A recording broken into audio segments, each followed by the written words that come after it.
بسم الله الرحمن الرحيم.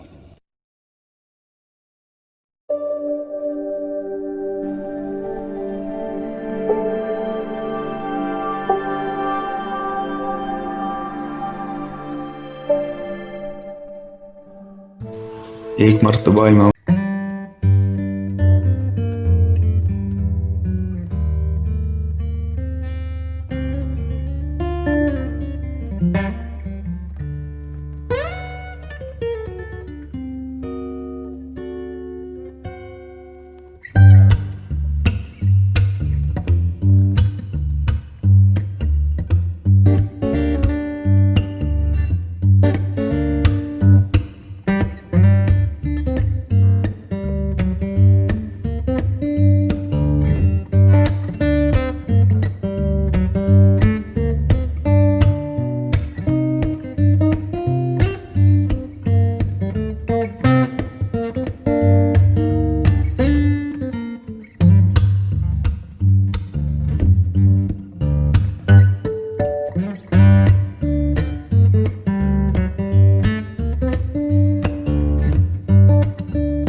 پھیپھڑے کے دو حصے کیوں ہیں اور متحرک کیوں ہیں؟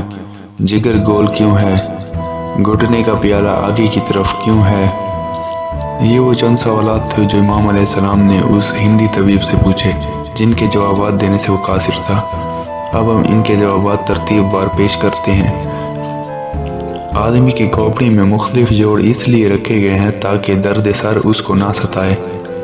سر پر بال اس لیے اگائے گئے ہیں تاکہ دماغ تک روغن کی مالش کا اثر جا سکے اور دماغ کے بخارات خارج ہو سکیں۔ پیشانی کو بالوں سے خالی رکھا تاکہ آنکھوں تک نور بے رکاوٹ آ سکے۔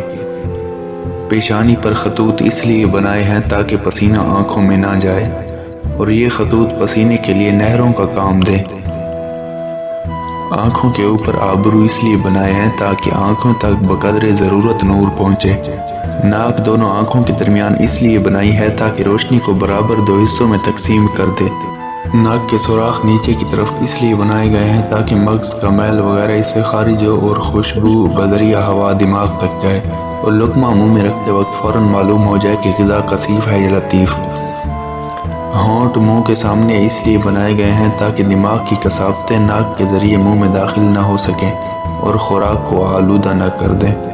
داڑھی اس لیے بنائی گئی ہے تاکہ مرد اور عورت میں تمیز کی جا سکے ورنہ بڑا شرمناک طریقہ اختیار کرنا پڑتا۔ آگے کے دانت باریک اور تیز اس لیے بنائے گئے ہیں تاکہ غذا کو کاٹ کر ٹکڑے کر سکیں اور داڑھوں کو چوڑا اس لیے بنایا گیا ہے تاکہ وہ غذا کو پیس سکیں۔ اللہ نے ہاتھوں کی ہتھیلیوں کو بالوں سے اس لیے خالی رکھا تاکہ قوت حس صحیح کام انجام دے سکے۔ اللہ نے ناخن اور بالوں میں جان اس لیے نہیں رکھی چونکہ یہ ہر ہفتے میں بڑے ہو جاتے ہیں، اس لیے ان کو ہر بار کاٹنا پڑتا ہے اور کاٹنے میں ان کو تکلیف کا سامنا محسوس نہ کرنا پڑے۔ دل صنوبری شکر کا اس لیے بنایا گیا ہے تاکہ اس کی باریک نوک پھیپھڑوں میں داخل ہو کر ان کی ہوا سے ٹھنڈی رہے۔ پھیپھڑوں کو دو حصوں میں اس وجہ سے تقسیم کیا گیا ہے کہ دل دونوں طرف سے ہوا حاصل کر سکے۔ جگر اس لیے گول بنایا گیا ہے تاکہ معدے کی سنگینی اپنا بوجھ اس پر ڈال کر زہریلے بخارات کو خارج کر دے، اور گھٹنے کا پیالہ آگے کی طرف اس لیے بنایا گیا ہے تاکہ آدمی آسانی سے راہ چل سکے ورنہ راستہ چلنا مشکل ہو جاتا۔